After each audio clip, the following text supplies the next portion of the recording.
Eleyii sì kówó tọ́pọ̀ ọmọ Nàìjíríà lè fi ṣoríire jẹ lẹ́ẹ̀kan náà kí wọ́n tó fi èèyàn ṣọdẹ tàbá kápò tàbá lábòjútó owó láàrin abúlé kan tàbí odidi ìlú kan. Ohun tí wọ́n kọ́kọ́ máa ń wò ní pé ni bẹ́ẹ̀ gbọ́dọ̀ jò lóòótọ́. Wọ́n ó rí pé ni náà kò lójú kòkòrò débi pé yóò torí owó gbàbọ̀dè fún lù. Wọ́n ó sì rí pé tọ̀hún mọṣẹ́ tí wọ́n fẹ́ gbé fún un náà dáadáa. Mẹ́tẹ̀ẹ̀ta pátá lẹni tí ìjọba Buhari fi ṣalábòjútó àgbà fétò òṣùná Nàìjíríà.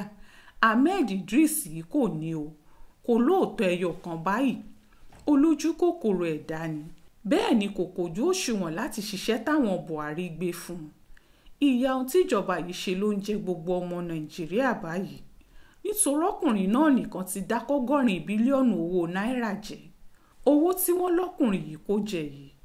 Bí ìjọba Nàìjíríà bá fẹ́ kọ́lé olówó pọ́ọ́kú fáwọn èèyàn rẹ̀, owó náà kọ́ 4,000 ilé olówó pọ́ọ́kú. Èyí ni pé 4,000 òṣìṣẹ́ ìjọba tàbáràlù ní onílé ìgbàlódé tí wọ́n ó máa gbé nípasẹ̀ irú owó ńlá báyìí. Bó bá ṣomi ẹ̀rọ ìgbàlódé níjọba yìí fẹ́ fowó yìí ṣe, wọ́n ó gbẹ̀bọ̀ òòlù 100 kọ̀ọ̀kan sí gbogbo ìjọba ìbílẹ̀ tó wà Nàìjíríà yìí. Bẹ́ẹ̀ ìjọba ìbílẹ̀ 4,716 774 là nílẹ̀ wa. Owó náà lè lọ́nà rélùwé tuntun láti bí Òṣogbo síbàdàn tàbí láti Abẹ́òkúta síjẹ̀bú Òde. Owó náà ó ṣe títí ọlọ́dà bí 40 láti ìlú kéréje kan sí ìlú kéréje míì tí ó sì johun amáyédẹrùn fún bí ẹgbẹ̀ẹgbẹ̀rún àwọn èèyàn. Ṣùgbọ́n nìkan ṣoṣo, Idris Ahmed ní EFCC fẹ̀sùn kàn báyìí pó dówó burúkú ìkójẹ. Èyí tó burú nú ọ̀rọ̀ yìí ni pé ẹ wọ̀rọ̀ àwọn olùkọ́ yunifásítì tó daṣẹ́ sílẹ̀ táwọn ọmọ ò torí ẹ̀ lọ síléèwé láti bí oṣù 3 báyìí. Owó orí tíjọba ń yọ tó wà lára ohun tí wọ́n ń torí ẹ̀ bínú. Àpò ọkùnrin Idris ní púpọ̀ nú owó yìí ń lọ. Kí lọkùnrin yìí wá fowó yìí ṣe o? Ohun tí wọ́n sì rí ni pé ó ra àwọn ilé olówó ńlá kan s'Àbújá, London, Amẹ́ríkà, Dubai. Bẹ́ẹ̀ ló sì ń kọ́lé iṣẹ́ olókoòwò àgbáyé kan tí wọ́n ti máa ṣe pàṣípààrọ̀ owó sí Kánò. Àwọn ohun tó ń fowó tó ń jí kò yìí ṣe nìyẹn o. Ṣùgbọ́n díẹ̀ lọ́wọ́ olè, díẹ̀ lọ́wọ́ oníṣu ẹ̀bọ̀ ọ̀nà ni. Bí ìjọba Nàìjíríà ò bá jáwọ́ nú àwọn ìwà burúkú tí wọ́n ń hù, ìwà ẹlẹ́yàmẹ̀yà tí jẹ́ kó jára alé ẹni tàbọ́mọ ìyá ẹni nìkan la ó gbà síṣẹ́. Ó kúnjú òṣùwọ̀n kò kójú òṣùwọ̀n, ó mọṣẹ́ kò mọṣẹ́, tàbí wọ́ ẹlẹ́sìnmẹ̀sìn tí mú káfẹ́ èèyàn ṣiṣẹ́ nítorí pé mùsùlùmí tàbí kìrìsìtẹ́nì, tàbí fífi ọ̀rọ̀ òṣèlú gbéni sípò pàtàkì bóyá tọ̀hún mọṣẹ́ tàbí kò mọṣẹ́. Kò sí bí wá àbàjẹ́ ó ṣe parun lórílẹ̀‐èdè yìí. Àwọn orílẹ̀‐èdè míì wà tó jẹ́ni tó bá jalè owó ìjọba ń bẹ̀ tówó náà sì tayọ iye kan, wọn ó pa á ni.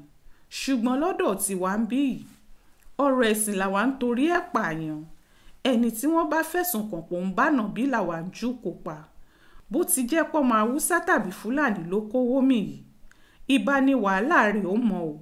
Àgàgà bó bá jọmọ ẹgbẹ́ òṣèlú APC tàbí tó jẹ́ni tó tàdúgbò ààrẹ wa, bí wọ́n bá fà á lọ fà á bọ̀, wọn ó padà fi sílẹ̀ ni. Kò sórílẹ̀-èdè kan tí wọ́n ti ń ṣe èyí tí lọ síwájú ń bá wọn.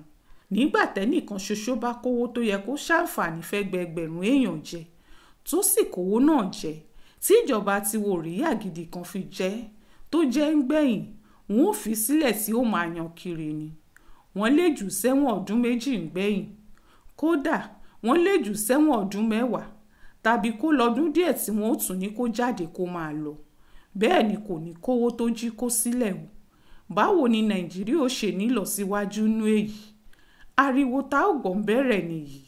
Tó bá yá, aráàlú ò ní gbọ́ kinní kan mọ́. Níbẹ̀ lọ̀rọ̀ náà ó sì parí sí. Nígbà tá ò bá sì gborúkọ ọkùnrin yìí padà, ó lè lóun fẹ́ dupò ààrẹ. Nítorí Ọlọ́run, ẹ má jẹ́ kírú eléyìí ṣẹlẹ̀ lórí ọ̀rọ̀ ọkùnrin yìí o.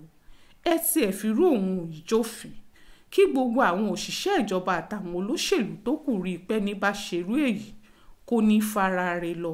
Ẹ gba gbogbo owó tí wọ́n ló fowó òlù rà yìí, tẹ́ ẹ kò sì ní dá a padà fún un láéláé mọ́. Ẹ jù sẹ́wọ̀n gbére nígbà tó bá ti jẹ̀bi ẹ̀sùn yìí. Ohun tó lè kápá àwọn ọ̀bàyéjẹ́ tí wọ́n ń járàlú lówó kórè. Kí Buhari ṣe léyìí fún wa o. bí bẹ́ẹ̀ kọ́ nàìjíríà ò kàn máa tinú gbèsè kan bọ́ sínú òmíì ni. Ó ṣojú mi kò rò nìyẹn o nínú ìwé ìròyìn aláròyé tó jáde lọ́sẹ̀ yìí.